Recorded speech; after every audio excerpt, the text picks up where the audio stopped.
So Mark, tell us basically what's going on at Genk in Belgium. I believe your season just finished. I don't think it ended the way that everybody wanted to at the club.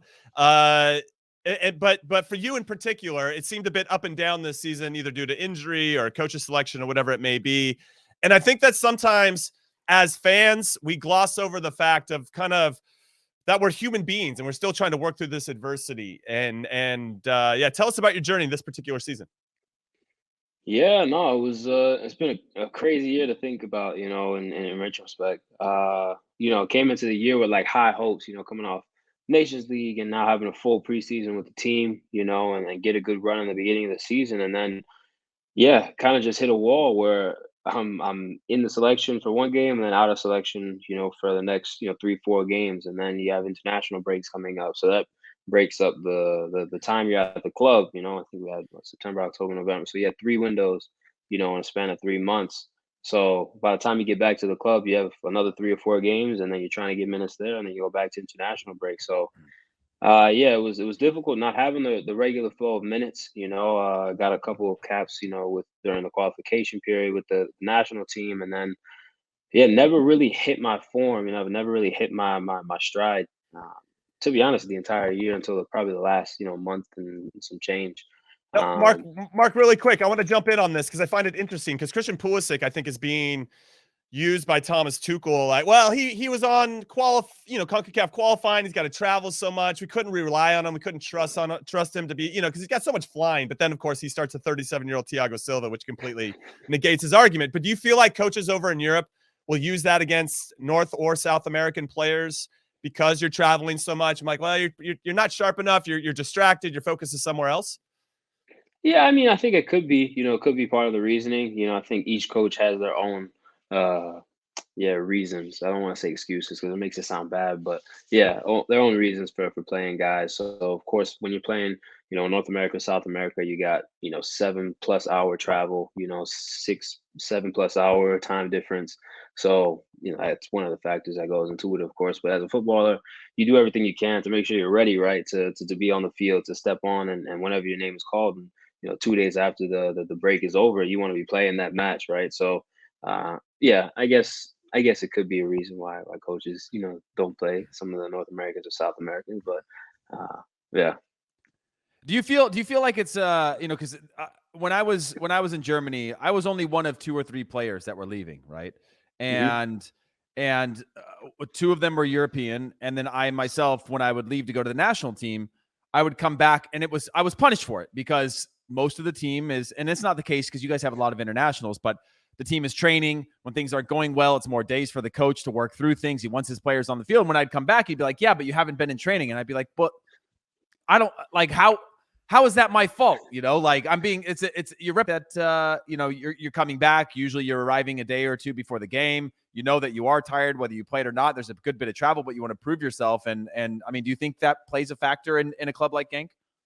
For sure, for sure, for sure. I think, like for example, we have like Ito coming from Japan, so God knows how long his travel can be, right? So that could definitely play a factor, But on the weekend, he's going to be ready. He's one of those guys you can depend on. You know what you're going to get out of him on the weekend. And I think that's the case for all internationals. You go and you represent your country, and it's huge pride, right? And then you come back to your club team, and in order for you to get to the national team, you have to perform well with your club team. So you want to make sure that each match, you're going into that ready. And once you come back from the break, of course you're going to be tired. You're going to have some jet lag and that. But there's ways of kind of sorting and pushing over it. You get the rest, you drink coffee, you stay up, so you can get rest the following night. This, that, all these little tricks that you can do. And then by the time the weekend gets here, you're good to go. But yeah, I think it's kind of a lame excuse in some ways, to not play at the weekend. Because for myself, especially as a young footballer, as a young international coming from America to Europe, I want to play every game because I have something to prove. Each time I step on the field, I got this chip on my shoulder because again, they're like, oh, it's an American guy. What does he know about football, really? Hey, real quick, Mark. My follow up is when you get back from national team camp, right? And it's winter and it's dark at 4 p.m. I mean, it's a bit of a joke, but also how difficult is it to then go to training and then keep yourself up in the afternoon when you walk in the door, that jet lag's hit, your couch is talking to you, being like, "Hey, just come lay your head down here for a few minutes. You know, it'll be fine." I mean, going through that, I mean, how difficult is it to get back into a rhythm, especially with these long, all of the windows were double fixture windows throughout qualifying. I mean, how difficult or how big of a challenge is that for the adjustment for a player?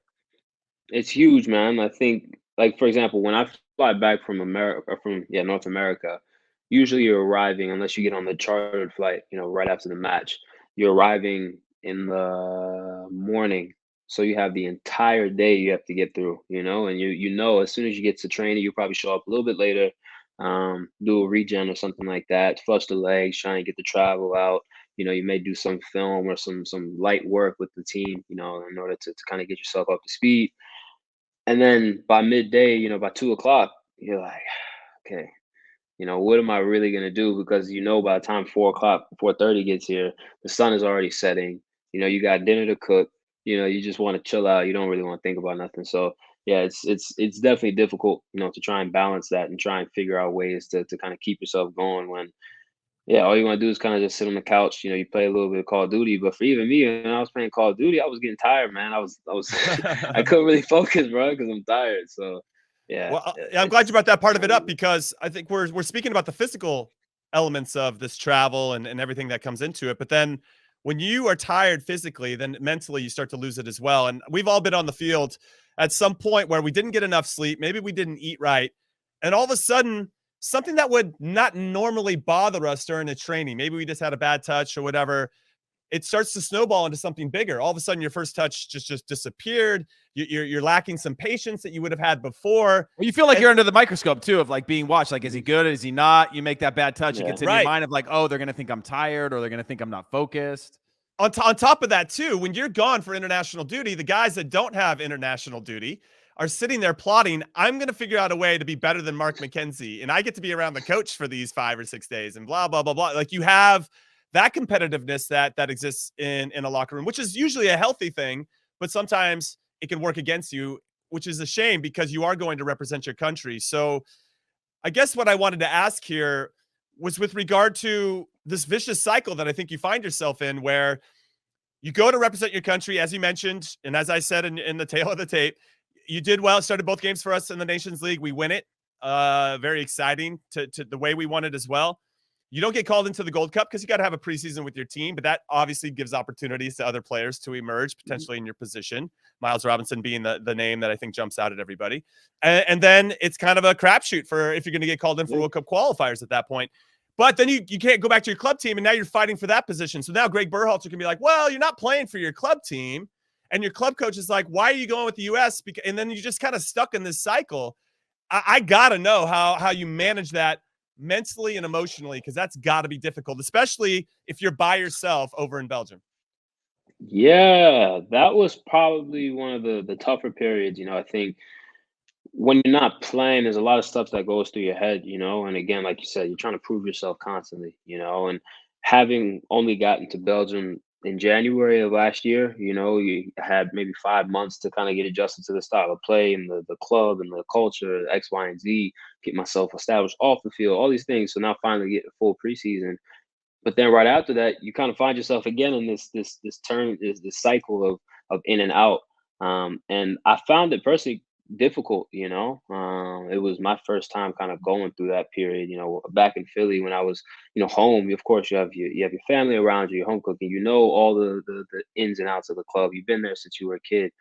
But now here is dog eat dog. And then you're trying to really cope with that.